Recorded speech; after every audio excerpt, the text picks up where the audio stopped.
Bapa di surga, tibalah saatnya Bapa. Kami terlalu yakin Kau sudah hadir di tengah-tengah kami, sesuai dengan janji-Mu kepada kami bahwa Engkau bertata di pujian dan penyembahan kami. Saat ini Kau sedang ada di sini dan sedang mendengar setiap apa yang kami ucapkan, Tuhan. Kami percaya sebentar, Tuhan, apapun yang keluar dari bibir hamba-Mu bukan hamba-Mu lagi, tapi Tuhan sendiri mengambil alih seluruh ibadah kami dari awal hingga akhirnya. Inilah waktunya Tuhan, di hari Minggu yang cerah ini Tuhan, semua umat-Mu yang ada di rumah, yang ada di jalanan, yang ada di rumah sakit sedang mendengar firman-Mu. Biarlah mereka diberkati melalui firman ini. Dalam nama Tuhan Yesus kami berdoa dan kami sudah mengucap syukur. Yang percaya dan siap diberkati Tuhan Yesus katakan amin.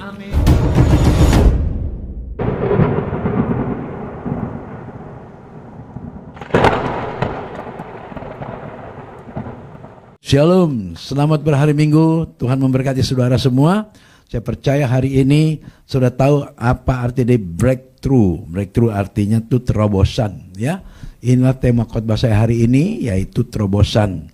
Nah, bagaimana caranya kita mendapatkannya? Ada beberapa langkah yang kita akan dapat, yaitu 3 langkah cara untuk mendapatkan terobosan. Untuk mengalami terobosan, breakthrough, ada 3 hal yang harus kita lakukan dalam setiap kehidupan kita. Nah, saudara lakukan dulu. Ya, ini yang penting supaya saya tidak akan memanggil saudara lagi. Oke, pertama-tama saudara kita buka Mazmur 126 ayat 1 sampai 6. Saya akan bacakan. Ketika Tuhan, nyanyian ziarah, ketika Tuhan memulihkan keadaan Sion, keadaan kita seperti orang-orang yang bermimpi. Pada waktu itu mulut kita penuh dengan tertawa dan lidah kita dengan sorak-sorai. Pada waktu itu berkatalah orang di antara bangsa-bangsa, Tuhan telah melakukan perkara besar kepada orang-orang ini. Tuhan telah melakukan perkara besar kepada kita, maka kita bersuka cita. Di ayat 4 dikatakan, pulihkanlah keadaan kami ya Tuhan, seperti memulihkan batang air kering di tanah Negeb. Orang-orang yang menabur dengan mencucurkan air mata akan menuai dengan sorak-sorai. Orang yang berjalan maju dengan menangis sambil menabur benih pasti pulang dengan sorak-sorai sambil membawa berkas-berkasnya. Nah, ini yang pertama. Kalau saudara ingin mengalami terobosan, yang pertama adalah menabur. Nah, tidak ada orang yang bisa menuai, bisa panen tanpa menabur. Betul? Oleh karena itu saya ajarkan saudara, ini bahasa yang logis yang bisa diterima dengan akal budi saudara. Tak mungkin orang bisa menuai tanpa menabur, ya. Nah, ketika kita menabur pasti kita akan menuai. Ambillah langkah iman seperti seorang kusta yang disembuhkan Tuhan Yesus, ya. Yang disembuhkan Tuhan Yesus, orang kusta mengambil langkah iman. Mereka menghadap imam walaupun ada kemungkinan dirajam dengan batu. Kalau terbukti tidak sembuh, jangan lupa tetap mengucap syukur. Saya ulang ya, mereka mau menghadap imam walaupun ada kemungkinan dirajam dengan batu. Kalau terbukti tidak sembuh, yang harus kita ingat adalah jangan lupa, apapun yang terjadi di dalam hidup manusia harus selalu ada ucapan syukur. Itu yang Rasul Paulus katakan. Yang kita tabur itu pasti akan kita tuai kembali. Ada perkataan begini firman Tuhan, apa yang kamu tabur itu yang kamu tuai. Taburlah kebaikan, maka kamu akan menuai kebaikan. Jangan menabur yang tidak baik. Oleh karena itu dalam hari-hari saya, dari sejak saya remaja, umur 13 tahun, saya sudah mulai menilai dan mengetahui mana yang baik dan buruk. Yang baik saya jalanin, yang buruk saya buang. Selama manusia sebagai pria, kalau bisa membuang semua keburukan kebiasaan pria, itu pasti hidupnya berhasil. Keburukan pria adalah rokok, judi, wanita, minum, atau lagi apa? Obat.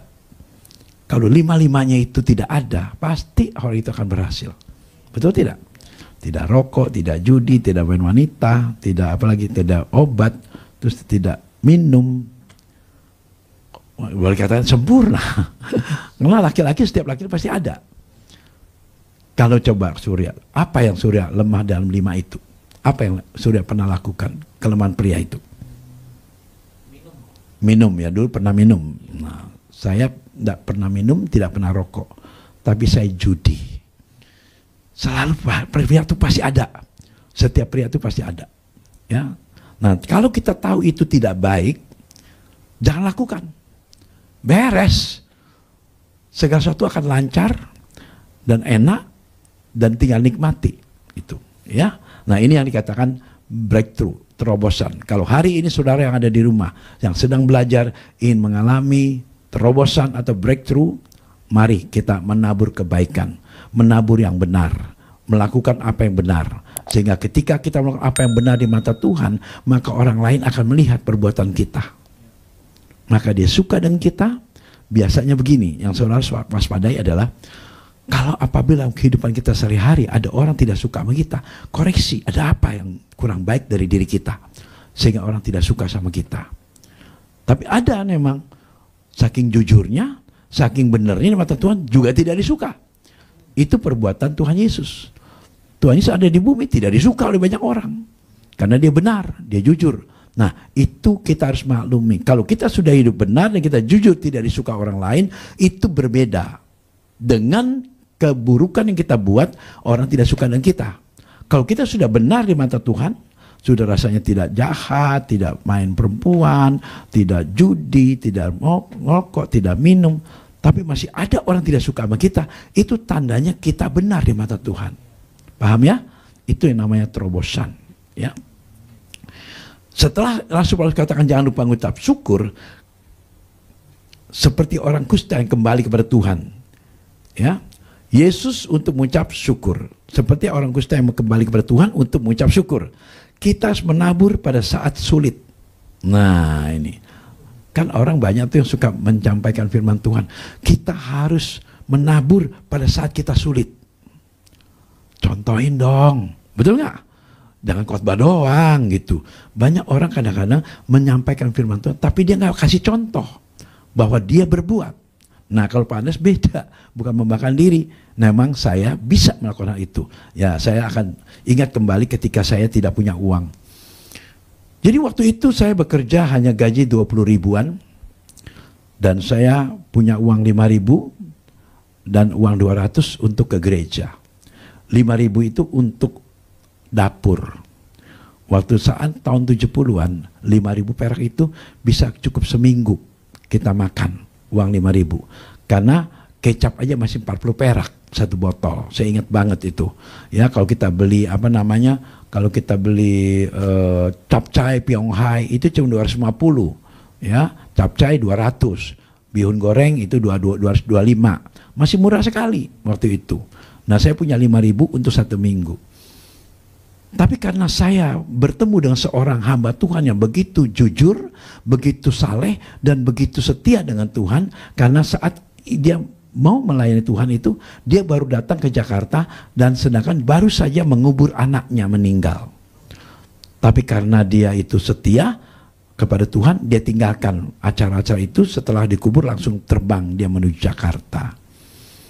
Tapi yang menjadi masalah adalah saat dia meninggalkan itu, anaknya kan ada 3. Yang satu sakit lagi, yang paling kecil. Yang paling besar sudah meninggal. Yang tengah masih sekolah. Yang kecil, yang wanita yang sangat disayang, 2 laki, 1 wanita. Tentu yang wanita ini yang paling kecil. Sedang sakit keras juga. Tapi demi cintanya dia kepada Tuhan, dia tinggalkan. Nah, inilah waktu itu ketika baru khotbah 10 menit, saya duduk di sebelah dia langsung bawa firman Tuhan, tiba-tiba dari konsistori dengar telepon berberdering, katanya dapat kabar dari rumah dia di Manado itu, anaknya meninggal lagi. Yang ketiga, bayangkan, anak kesayangan wanita satu-satunya meninggal. Dia berteriak, "Jesus!" Bukan begitu, maksudnya, "Yesus, apa maumu? Aku datang sendiri, aku pulang sendiri. Apapun yang Tuhan mau, silakan. Tapi satu hal yang aku minta Tuhan, aku baru datang. Aku belum punya ongkos untuk pulang." Dia terbuka itu. Langsung saya berdiri, saya bilang sama Bapak Gembala, "Pak, setuju tidak? Uang kalau kita kasih dia semua. Karena orang ini jujur dan baik. Dan dia setia dengan Tuhan. Bapak Gembala kata, setuju. Saya cuma buat 200 perak. Tapi saya ingat saya ada 5.000 di rumah. Untuk dapur 1 minggu. Tidak berpikir saya untuk makan tidak makan. Yang saya penting saya bisa nolong orang yang kesusahan. Saya pulang ke rumah karena jarak 500 meter, setengah kilo. Saya pulang dari Petamburan, BT Petamburan ke Gang Paksi itu dekat sekali. Saya lari, saya ambil bawa itu 5.000, saya kasih dia. Saya bilang, Pak Pendeta, ini nambahin buat beli tiket pesawat. Uang saya semua segini-gininya nggak ada lagi uang saya. Ini untuk uang dapur saya 1 minggu. Aduh, kamu kasih semua? Iya, gimana kamu nanti? Terserah Tuhan. Itulah saya benar-benar ketika kita menabur dengan cucuran air mata, pulang dengan sorak-sorai. Tepuk tangan buat Yesus. Memberi dari apa yang kita tidak punya. Maka tangan pendeta itu taruh di kepala saya. Mulai hari ini hidupmu akan berdampak. Dan hidupmu akan berhasil. Dan kamu akan bahagia di bumi. Waduh, kata-kata itu gak bisa saya lupakan. Saya nangis kejar itu di jalanan, saudaraku. Karena dia sudah naik mobil. Saya pegang kakinya, ketangkep, dia turun lagi. Dia kasih ditaruh. Begitu mobil itu lewat, saya masih nangis. Orang, Pak, ngapain di jalanan nangis? Oh, udah pergi mobilnya, udah nggak ada. Nah, sejak itulah saya betul-betul diberkati Tuhan. Mungkin Anda mau tanya, Pak Anes belum lengkap ceritanya. Bagaimana selanjutnya setelah uang 5.000 itu diberikan kepada pendeta, betul? Nah, kalau kesaksian tidak boleh dipotong-potong, nanti bingung. Harus lengkap. Saya pulang, saya ketemu dengan cici saya. Cici saya minta uangnya. Mana, Dre, uangnya? Saya mau ke pasar. Aduh, saya sudah kasih pendeta. Berapa semuanya? Wah, ngamuk dia. Gila apa lo? Kasih 100, 200, masa kasih semua? Kita makan apa? Kamu bisa puasa, adik-adik kamu gak bisa puasa. Gimana ini? Ya tunggu, habis Tuhan suruh. Gak mungkin Tuhan suruh seperti itu. Dia bilang begitu. Nah, dimaki-maki saya sama cici saya. Saya yakin itu Tuhan yang perintah. Saya mau berdoa. Doa sono. Tanya Tuhan. Mana mungkin Tuhan seperti itu? Dia bilang. Saya berdoa, baru masuk kamar doa, suruh keluar lagi sama Tuhan. Keluar kamu, jangan di sini. Lah Tuhan takut diomelin lagi sama cici. Keluar, aku perintah kamu keluar. Keluar saya. Dimakin lagi. Kata mau doa. Tuhan bilang suruh keluar. Nggak mungkin. Gitu lagi. Karena cici saya bisa dengar. Mana bisa dengar ya? Kalau saya bisa dengar suara Tuhan itu. Saya pimpin Tuhan ke depan. Ternyata saya ketemu teman saya. Dia bilang, kenapa lo tampaknya murung amat? Ya saya habis ribut sama cici saya gara-gara uang 5.000 uang dapur saya kasih pendeta. Terus kenapa emang? Ya uang dapur. Ya lu bego, masa uang dapur kasih semua? Dia bilang. Saya cerita itu kesian. Boleh kesian, tapi pikir dong pakai otak. Masa semuanya? Dia bilang. Betul kan? Nah, itulah namanya kalau kita memberi dari kesulitan itu. Dalam kesulitan kita bisa memberi. Ini yang jarang bisa dilakukan oleh orang. Saya taat dengan Tuhan. Makanya jangan heran kalau saya disayang Tuhan. Saya taat. Tiba-tiba, udah lu jangan pusing. Lu cariin gua mobil. Kalau ada yang mau jual mobil, gua mau beli mobil. Jadi gua kasih komisi lo. Waduh, kok Tuhan, saya bukan pedagang mobil, mana ngerti. Saya bilang, pergi dia. Begitu saya sampai jalan besar, ada teman saya naik mobil warna hijau. Dre, ayo ikut gua. Kemana? Makan. Ah ini dia. Kalau nggak punya duit saya, oh makan. Naik kayak ke mobilnya. Lo kok tak pakai kusut amat lo? Iya, saya bilang saya tadi kasih uang sama pendeta 5.000 perak. Wah banyak amat. Iya, uang dapur cici saya dia ngomel-ngomelin saya. Dia bilang, ya lu bego, masa uang dikasih semua? Kasih 100, 200, masa semuanya? Kesian, boleh kesian, tapi ingat itu uang dapur. Udah ginilah, gue mau jual mobil lu nih. Nah, yang tadi mau beli, nih mobil gue mau jual nih. Kalau laku, langsung gue kasih komisi lu. Jangan makan, balik. Mungkin orang yang masih ada, kita muter balik. Ada itu orang lagi di tokor apa tuh, tukang apa yang jual rokok, apa tuh, warung rokok ya. Dia lagi mau beli rokok. Tuh orangnya, dia negosiasi, deal. Saya dikasih 80.000. Tepuk tangan buat Yesus. 5.000 jadi 80.000, 16 kali lipat. Tepuk tangan lagi yang keras buat Yesus. Itulah ketika kita menabur kebaikan, kita akan menuai kebaikan. Bahwa semua ayat firman Tuhan yang ada di Alkitab, hampir semua saya alami. Jangan hanya pandai berkhotbah, Betul? Lakukan apa yang benar sesuai firman Tuhan. Makanya dikatakan carilah pengajaran dan kesaksian. Coba kita buka ayatnya ya. Yesaya 8 ayat 20. Yesaya 8 ayat 20. Coba di sana. Buka. Sorry ya, saya lompat ke sini. Nah, betul kan? Baca semua yang ada di rumah. Carilah pengajaran dan kesaksian. Nah, siapa yang tidak berbicara sesuai dengan perkataan itu, maka baginya tidak akan terbit fajar. Oleh karena itu, kalau saudara semua mendengar kesaksian saya, nggak pernah berubah. Karena itu kejadian. Jangan karang cerita, jangan karang kesaksian. Itu saksi dusta. Oleh karena itu saya katakan, kalau andai kata Anda mendengar kesaksian saya, semua pasti sama.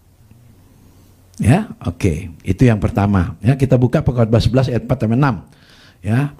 Pengkhotbah 11 ayat 4 sampai 6. Kita harus menabur pada saat sulit sehingga kita menuai pada waktunya. Menaburlah tanpa melihat situasi. Lakukan saja. Tuhan memperhatikan ketika kita sedang memberi. Oh, dia tahu kita lagi nggak punya duit. Kita lagi nggak punya uang untuk makan. Tuhan perhatikan itu. Pengkhotbah 11 ayat 4 6. Siapa senantiasa memperhatikan angin, ayat 4, benar. Siapa senantiasa memperhatikan angin, tidak akan menabur. Dan siapa senantiasa melihat awan, tidak akan menuai. Perhatikan, waktu saya memberi, apa saya mikir? Ini ceritanya. Kalau kita perhatiin angin, kalau kita ngasih, antar gue makan apa, itu perhatiin angin, tidak akan nabur. Betul nggak? Menurut Anda, kehidupan saya betul nggak sesuai firman Tuhan? Ini, saya kalau memberi nggak pakai mikir. Karena saya percaya Tuhan yang perintah, beri. Kadang-kadang kita diuji sama Tuhan, maukah kamu memberi? Kadang-kadang kita nolak, oh kalau begitu kasih banyak aja. Oh bukan kata Tuhan, kasih kata setan ini. Karena banyak kasihnya. Nggak bisa begitu. Saya paling nunduk dengan suara itu. Saya tidak pernah takut apapun. Karena saya tidak pernah memikirkan apapun. Yang saya pikirkan taat dan setia. Maka semua ini akan terjadi. Maka ketika saya buat ini, semua ini sudah saya lakukan. Ayat 5. Sebagaimana engkau tidak mengetahui jalan angin dan tulang-tulang dalam rahim seorang perempuan yang mengandung, demikian juga engkau tidak mengetahui pekerjaan Allah yang melakukan segala sesuatu. Ayat 6. Taburkanlah benihmu pagi-pagi hari, dan janganlah memberi istirahat kepada tanganmu pada petang hari. Karena engkau tidak mengetahui apakah ini atau itu yang akan berhasil atau keduanya sama baik. Ya, puji Tuhan. Itu yang pertama. Yang kedua, langkah kedua kalau Anda ingin mendapatkan terobosan, yaitu kerjakanlah keselamatan itu. Filipi 2 ayat 12, coba baca. Filipi 2 ayat 12. Hai saudara-saudaraku yang kekasih, kamu senantiasa taat. Amin. Karena itu tetaplah kerjakan keselamatanmu itu dengan takut dan gentar. Bukan saja seperti waktu aku masih hadir, tapi lebih pula sekarang waktu aku tidak hadir. Saudara, bukan depan Tuhan aja loh saya takut. Saya kalau sudah janji sama orang, nggak bisa saya langgar. Saya susah orangnya. Walaupun teman bujuk-bujukin. Saya janji depan anak saya janji di depan istri saya, bahwa saya tidak akan makan goreng-gorengan dulu, sementara. Kenapa saya kata sementara? Suatu saat saya sembuh. Karena saya ingin sehat. Saya alergi gorengan. Kalau saya makan gorengan, saya batuk. Gorengan, saya batuk. Dan istri saya bilang, Pi, anak saya kan dia sebagian dia namanya dokter dokter kesehatan apa namanya? Apa? Suaranya pelan banget. Gizi, ya. Jadi dia tahu bagaimana apa yang boleh, apa yang tidak boleh. Jadi saya dilarang, tidak boleh makan ini, Pi, tidak makan ini. Oke. Nah, begitu banyak teman-teman saya membujuk saya. Udahlah, nggak apa-apa, nggak ada Cici ini, nggak ada Catherine ini. Sekali-kali boleh lah makan. Saya tidak akan langgar itu. Karena saya sayang sama mereka. Jadi saya walaupun nggak ada, saya taat. Nggak ada orang, saya taat. Makanya itu. Maka saya juga tanya Tuhan. Tuhan, kok setelah saya berhasil hidup seperti ini, Tuhan sudah berkati saya, kok banyak makanan yang tidak boleh dimakan. Saya sudah minum air putih selama 6 tahun. Nggak makan kerupuk sudah 3 tahun. Saya udah mulai nggak makan gorengan selama setengah tahun udah. Dia 3 bulan 4 bulan lah. Tuhan bilang apa? kamu yang minta. Kan kamu bilang mau umur panjang, umur 90 tahun. Ya udah saya diem. Tapi benar, setelah saya diet, saya tidak makan itu, memang tubuh saya segar, enak sekali. Dan mulai saya itu hilang penyakit alerginya. Kebetulan banyak adik-adik saya, termasuk Luciana, yang memberikan saya obat alergi, saya sembuh. Dan saya bersyukur saya punya adik-adik yang baik, yang memperhatikan kondisi tubuh saya. Karena memang kalau kita selalu berbuat baik, maka banyak orang suka dengan kita dan mereka ingin menolong kita.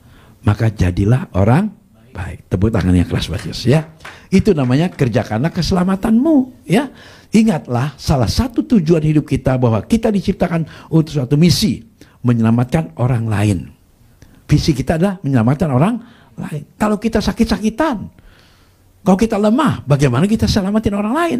Betul kan? Oleh karena itu kita harus jaga kesehatan kita. Benar-benar ketat. Saya dari pagi baru makan sekali nih. Ya, baru makan sekali. Makan Cici bilang, makan. Nggak apa-apa. Saya ntar habis khotbah baru saya makan.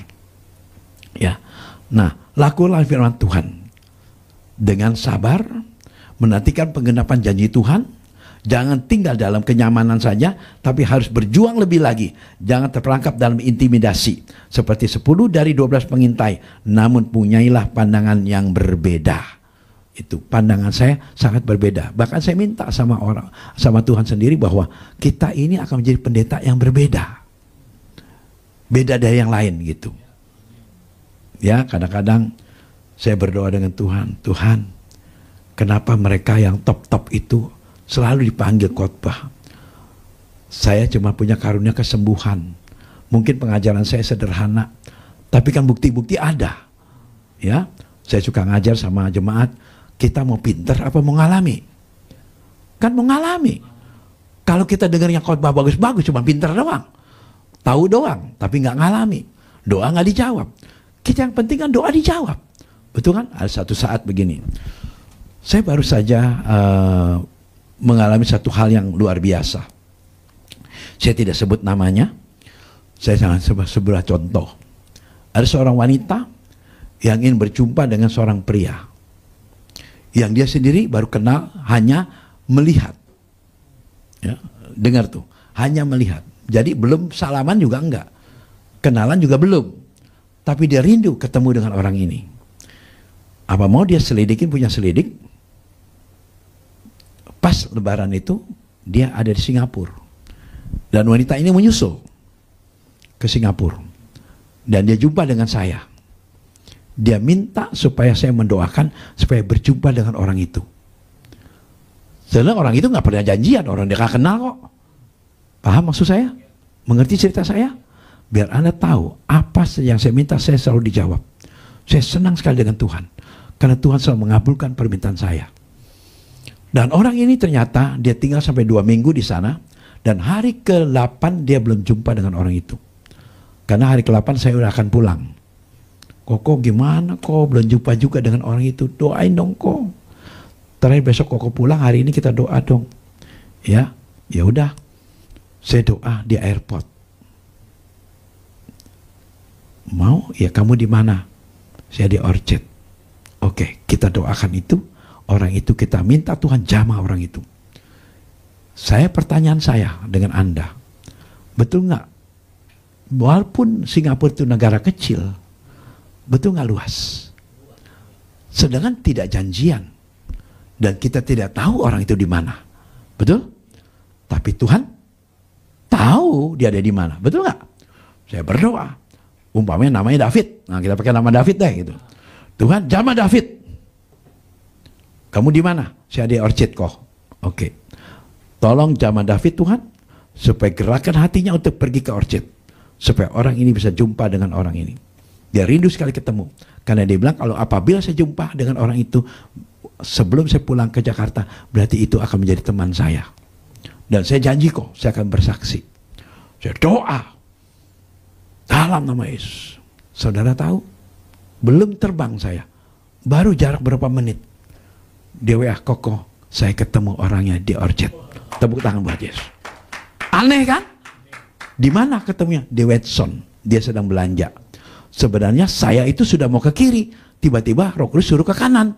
Saya lari ke kanan, ternyata saya di Takashimaya, saya ketemu Watson. Dia keluar dia Watson. Karena saya gugup, saya ketakutan kan dia nggak kenal saya nggak berani kasih salam. Karena nggak kenal kan. Cuman itu tanda bahwa dia pengen ketemu dengan orang ini. Banyak cerita saya. Itu masalah yang agak sulit kan? Tapi bisa Tuhan jawab. Karena Yesus benar-benar sejauh doa. Tepuk tangan lagi keras Pak Yesus. Biar semua orang tahu bahwa Yesus itu hebat. Ya, oke. Langkah ketiga, setelah Anda mengerjakan keselamatan Anda, kalau Anda ingin dapat terobosan, yaitu berperanglah dalam peperangan rohani. Nah, apa sih Pak Andreas tuh? Ya, seperti Yosua dan Kaleb, ya, menjadikan persoalan yang mereka hadapi sebagai makanan. Ya, Yosua dan Kaleb menjadikan persoalan yang dihadapi itu sebagai makanan dia. Hadapilah, berperanglah dengan apa yang Anda hadapi. Saya akan bicara dengan seseorang ini. Kalau engkau sedang menghadapi masalah, kalau engkau sedang menghadapi satu persoalan, kalau engkau sedang menghadapi sesuatu yang memberatkan kamu, kalau engkau sedang menghadapi suatu kejadian yang membuat kamu jadi cemas, ingat, berperanglah dengan imanmu. Katakan, aku tidak terpengaruh lagi. Itu iman.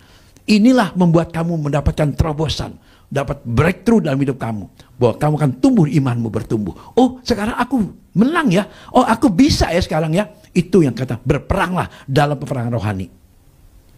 Contohnya, misalkan begini, saya sedang melamar pekerjaan, ya. Ini contoh. Waktu saya datang ke tempat bos saya itu, calon bos saya itu, saya langsung ditolak, tidak terima. Berperang nggak rohani saya? Sedangkan saya sudah berdoa, minta kepada Bapa di surga bahwa saya akan diterima. Tetapi kenapa ketika saya datang, saya tidak diterima? Ini yang namanya berperang dalam secara rohani. Saya belum pulang, saya masuk ke gang, saya berdiri di situ. Tuhan, Kau janji kepadaku bahwa aku akan terima di situ. Kenapa aku harus mundur? Roh Kudus kata, kembali kamu ke Dia. Walaupun kamu ditolak. Saya datang lagi. Cek. Boleh nggak saya berdiam sebentar saja di sini? Lu jangan ganggu gue ya, gue kenal kagak lu. Ngapain lu mau ke sini? Saya mau kerja di sini. Bagaimana saya gue bisa terima? Gue kenal kagak, kan lu nipu, lu nyolong, betul kan? Orang nggak kenal kok. Ya udah, nanti cek tahu siapa saya. Gue nggak mau tahu, mau apa kek sebelum lu ganggu gue dagang, dia bilang. Saya bilang sama Tuhan, Tuhan gimana? Diam sebentar. Udah saya diam. Tiba-tiba ada orang perempuan datang. Saudara, tolong, ini kisah nyata. Lu ngapain di sini? Mau pindah kerja? Lu jangan ya, jangan pindah ya. Nanti gue punya keponakan susah kalau nggak ada lu. Tampak sadar, orang ini sudah pasang iklan. Betul? Bahwa saya orang penting. Lu jangan pindah, nggak boleh. Lu sangat dibutuhkan sama adik gua. Kalau lu nggak ada, lu kacau itu toko. Udah, langsung panggil mencek. Lu kenal? Lah kenal lah, dia kerja sama ponakan saya. Ini anak pandai. Udah, langsung jalan dia. Si Cek bingung, kok pergi dia? Dia tahu toko itu toko apa. Saya manggut-manggut. Belum apa-apa Cek. Kan saya udah bilang, entar Cek tahu siapa saya. Lu diam sebentar di sini. Udah kalau gitu gue izin. Saya berdoa, Tuhan tolong lagi dong Tuhan. Datang orang baju putih, lewat toko angkasa namanya, dari Medan. Dre, lu ngapain di sini Dre? Barang gue udah dipak belum? Tunggu kok, saya mau pindah. Lu jangan pindah, kacau dong gue. Nanti barang-barang gue lagi, gue kan order banyak banget barang. Dipanggil mencek sini, lu kenal dia? Wah ini anak di Tanah Abang. Kalau nggak ada dia repot saya. Nah, iklan lagi. Pergi dia ke sana. Ayo masuk kamu ke dalam. Lu mau kerja? Langsung diterima. Langsung diterima. Cuma 2 orang. Cek belum kenal saya. Saya pemimpin loh Cek. Berapa lo mau terima gaji? Saya di sana gaji 70.000. Wih, di sini berapa? Ya pokoknya Cek nggak usah kasih saya 70.000. 40.000. Mana ada orang gaji turun? Tapi ada syaratnya, cek. Kenapa? Kalau cek cocok sama saya, cepet. Pinter gak? Tepuk tangan berarti. Itu hikmat dari Tuhan. Kita rendahin dulu supaya orang tertarik sama kita. Itu namanya merendahkan diri. Gaji saya 40.000 aja, saya 70 di sana. Tapi kalau cek cocok, cepet. Baru seminggu saya kerja sama dia, gaji lu cepet. Karena apa? Saya keluarkan ilmu saya. Karena saya punya Yesus. Maka terjadilah breakthrough. Tepuk tangan buat Yesus.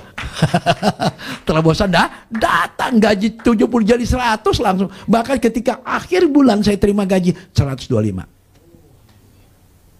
Dan saya dapat uang banyak sekali. Itu kalau kita ingin dapat breakthrough, berperanglah dalam peperangan rohani. Yaitu walaupun sudah ditolak, tetap percaya Tuhan bela kita. Amin. Ya, jangan pernah takut. Jangan terpengaruh dengan orang di sekitarmu. Orang itu boleh berantem, boleh ribut, kita tetap tenang. Kita punya iman yang teguh. Supaya kamu sehat, kamu tenang, kamu diberkati dan kamu menang. Itu kan kita buat pemenang, ya. 2 Samuel 11 ayat 1, coba lihat di situ. Tahun ini adalah tahun peperangan rohani. Jangan kalah, jangan memble. 2 Samuel 11 ayat 1. Pada pergantian tahun tuh ya. Ini kan baru pergantian tahun bulan 4 kan ya.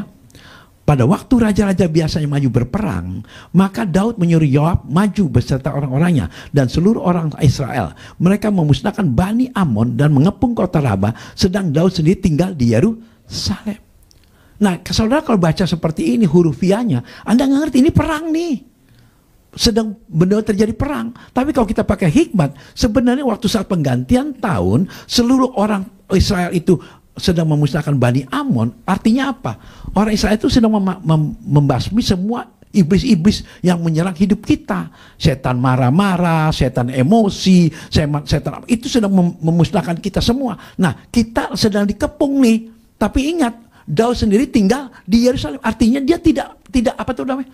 Kalau orang tinggal satu di tempat, tidak bergerak ke kiri dan ke kanan, itu artinya percaya bahwa dia pasti menang. Dia tidak perlu lari, tidak perlu kabur. Menghadapi kenyataan, tetap diam sembari berdoa.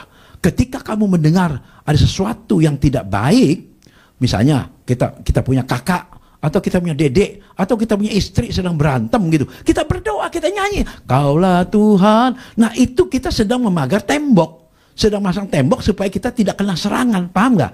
Baru terjadi breakthrough. Tepuk tangan lagi yang keras buat Yesus. Bagaimana Anda terima terobosan kalau Anda kalah terus? Kita umat pemenang, betul kan? Nggak perlu kalah, jangan terpengaruh dengan keadaan kok. Di mana iman kita? Bos saya lagi berantem, kan bos saya ada 3, lagi berantem, saya ketawa sendirian, pegawai pada lari kabur semua, saya tertawa. Kenapa? Saya punya iman. Akhirnya saya pendamainya. Saya datang ke sini, kok kenapa mesti ribut? Saya sudah ada di sini, saya baru kerja 2 bulan, masa bos gede sama bos kecil berantem gara-gara uang? Saya bilang, saya tidak mau itu. Tenang, saya bela, berapapun kerugian Anda saya bela. Terus langsung yang kedua, yang tengah-tengah bilang, memang Dre, engkau percaya sama kamu. Tapi kita bertiga ribut gara-gara ada yang korupsi. Tapi gara-gara ada kamu kebongkar semua. Tapi sekarang setelah begini, berjanjilah jangan ulang kembali. Tiba-tiba yang korupsi itu bilang apa? Mulai hari ini, Dre, lu baru kerja 2 bulan. Ya, ntar sore lu ikut makan sama gua. Yang pertama bilang, lu ikut makan sama gua. Yang tengah, jangan, gue pesain dia. Jadi saya ini jadi betul-betul berkat buat toko itu. Dia bertiga kongsian 5%, 30 sama 20. Yang 20 ini dipojokin karena dia korupsi. Tapi saya tidak bongkar semuanya, saya cuma bilang, kalau hari ini saya sudah di sini, kalau mau berdamai, damailah. Dan saya bikin toko ini akan maju, dan Anda akan untung 5 miliaran rupiah. Anda akan lihat siapa saya.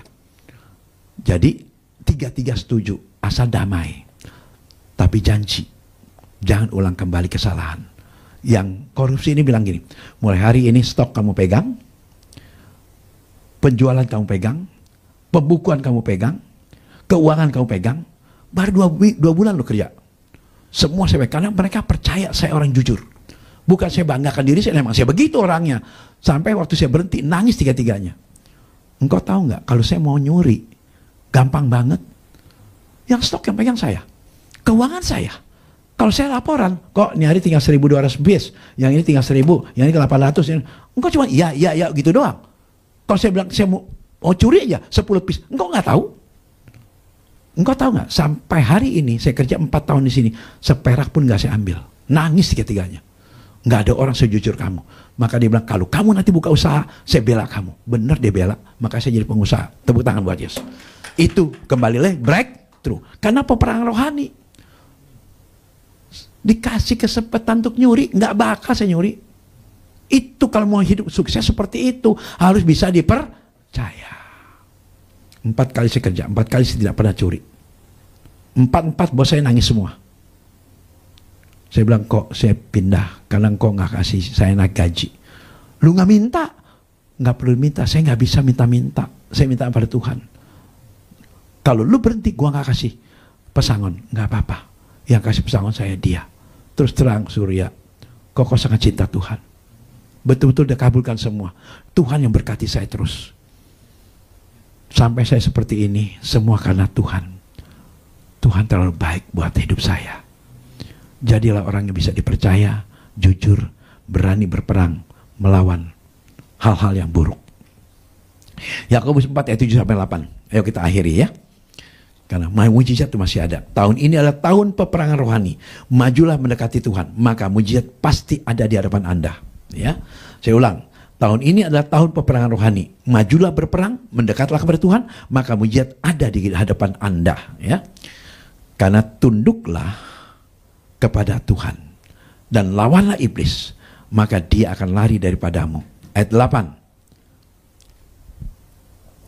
Mendekatlah kepada Tuhan dan dia akan mendekat kepadamu. Tahirkanlah tanganmu, tuh jangan curi ya. Tahirkanlah tanganmu, hai kamu orang berdosa, dan sucikanlah hatimu, hai kamu yang mendua hati. Saya rasa Anda mengerti maksud saya ya. Jadi kesimpulannya, ketika Anda ingin mendapatkan terobosan dalam hidup Anda, lakukanlah apa yang saya katakan, menaburlah dengan benar. Anda tidak akan menuai tanpa menabur. Taburlah kebaikan, menabur berkat buat orang miskin, menabur untuk gereja. Mungkin Anda tanya lagi nih, Pak Anes, apakah menabur untuk gereja? Aduh, jangan tanya. Masa saya mesti war-war, ya kan? Nah, saya pernah dapat uang 128 juta. Itu di tahun 90, belum sampai 90, karena kan tahun 96. Karena saya pertama kali pergi ke Israel 96. Itu saya dapat berkat dari Tuhan 128 juta. 28 juta saya kasih gereja, 100 buat saya ke Israel. Saya nggak pakai uang jajan. Saya kasih semua 28 juta itu saya beli untuk bangun gereja di Lampung. Itu beli keyboard, beli diesel. Karena dia nggak ada listrik, saya beli diesel, lampu semua saya pasangin, semua jadi gereja. 28 juta. Di rumah gereja yang luasnya cuma 100 meter. Dan terjadi mujizat luar biasa di sana. Maka saya katakan bahwa ketika kita melakukan apa yang benar di mata Tuhan, hidupmu tidak pernah kekurangan. Saya senang dengan Yesus. Karena Tuhan mengajar saya, semua yang ada di Alkitab ini semua saya lakukan. Bukan hanya pandai berbicara, tapi banyak orang pandai khotbah. Nabur di sini nggak pernah nabur. Perpuluhan di sini nggak pernah ngasih perpuluhan. Nah, ini nggak benar namanya, ya. Lakukan itu. Yang kedua, kerjakan keselamatan Anda. Ya, yang ketiga apa? Berperanglah dalam peperangan rohani. Ikut berperang. Berperang itu artinya kita menyangkal diri. Walaupun itu misal contohnya itu sebenarnya hak kita, tapi kita tidak dikasih haknya, ya. Maksud kita nggak ambil. Ya, contoh gini, saya pernah dijanjikan oleh seorang hamba Tuhan, dia bilang, Dre, nanti ya, saya amplopnya saya kasih kamu melalui transfer, dia bilang gitu. Ya, kok, terima kasih Pak, udah. Nah, pas hari ketiga, istri saya tanya, Pi udah dikasih belum? Minta dong, nggak mau saya, biarin aja. Dia ingat syukur, nggak ingat ya udah. Seminggu juga nggak ditransfer. Salah kamu kalau kamu nggak ingetin, dia bilang. Udah ingetin dong, ya udah biarin aja, nggak apa-apa. Saya pikir ya itu mungkin bukan buat berkat saya ya udah nggak apa. beberapa hamba Tuhan, waktu saya ngobrol, waktu saat lagi musyawarah kerja di gereja, itu ada 600 pendeta, semua ngomelin saya. Nggak ada orang sebego lu katanya. Itu hak kita, minta. Kenapa sampai sekarang? Enggak, sampai hari ini nggak dikasih. Jadi seperti mempermainkan. Tapi bagi saya bukan permainkan. Dia lupa. Itu pikiran saya. Saya nggak pernah pikiran negatif. Dia lupa, biar aja lupa. Tapi Tuhan kasih saya, wow, jangan ditanya. Pokoknya enak deh. Kalau kita melakukan berperang rohani secara benar, pokoknya enak aja. Amplop, sebatas amplop bukan? Gope ya gope. Tapi kalau Tuhan ngasih, wow. Ke Israel 37 kali. Berapa duit? Ya, oke. Jadi mulai hari ini berperanglah dengan perang rohani, maka saudara akan dapat breakthrough. Ya, kesimpulannya jangan pernah kalah. Tetaplah ngikuti firman Tuhan, lakukan apa yang benar, menaburlah dengan benar, jangan pelit. Ya, kita menabur untuk pekerjaan Tuhan, maka saya percaya Anda pasti diberkati Tuhan. Tuhan memberkati. Shalom.